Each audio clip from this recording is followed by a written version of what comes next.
So, here are a few benefits of reducing screen time. Screen time essentially means the amount of time you spend on your electronic devices.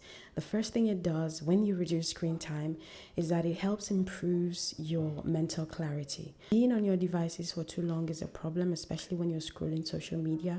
There's so much information that your brain is processing all at the same time. It puts your brain in a state of exhaustion, confusion. You go through mental fatigue. Okay, but when you reduce screen time, it helps your brain to recover and recharge and re-energize. Okay, and when that happens, you start to have some kind of clarity that you didn't have as at the time that you were exhausted with all the social media content that you were consuming. So it helps you to stay mentally clear and focused. The next thing it does is to improve your sleep quality. So there's something called blue rays that comes out of your electronic devices when you're watching it, and that thing affects melatonin production. Now, if you don't know, melatonin is a hormone that is responsible for sleep. It helps you sleep, it induces sleep. And these blue rays from all these devices affects the production of that hormone.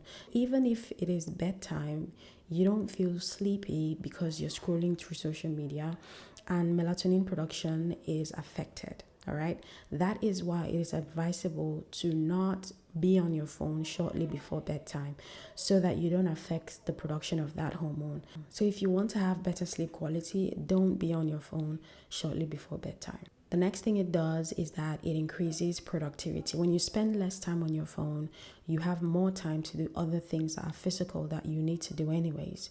So now you're a bit more energized, you have more energy and you have more mental clarity. Then you're able to be a bit more productive than you would usually be. Anything you do in excess is a problem. Whether it's good, whether it's bad, it's always a problem. If you take too much sugar, it's a problem. If you take too little sugar, it's still a problem. So we as human beings should try to do things as moderate as possible, because that is the key to happiness and wellness. Okay, if you're spending time on social media learning something, now that is a good thing.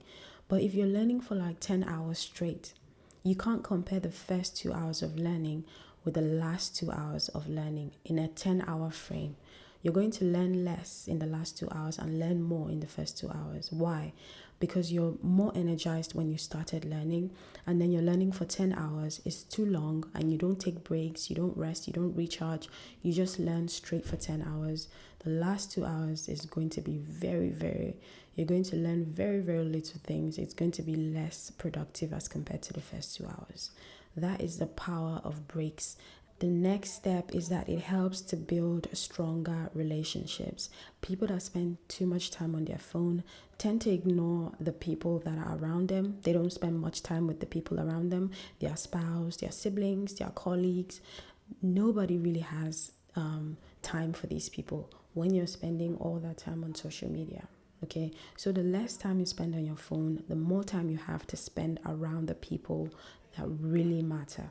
The next thing it does is to reduce anxiety and stress. Okay, there's so much pressure on social media. People doing seemingly well, people doing things that you can only dream of. Now, social media shows you the result of people's efforts, but doesn't really show you how they got to where they are. Okay, very, very few accounts on social media actually tells you to work hard and do what you need to do. But majority of the things, especially the ones that go viral, is the result of other people's commitment to their own goals. All right. So you need to know that people worked hard to get where they are. And you need to understand that fact so it doesn't push you into depression and unnecessary comparison with other people. When you reduce your time on social media, it reduces the amount of all these depressing content that you're being exposed to. Then the last thing it also does is that it helps you to get a better posture.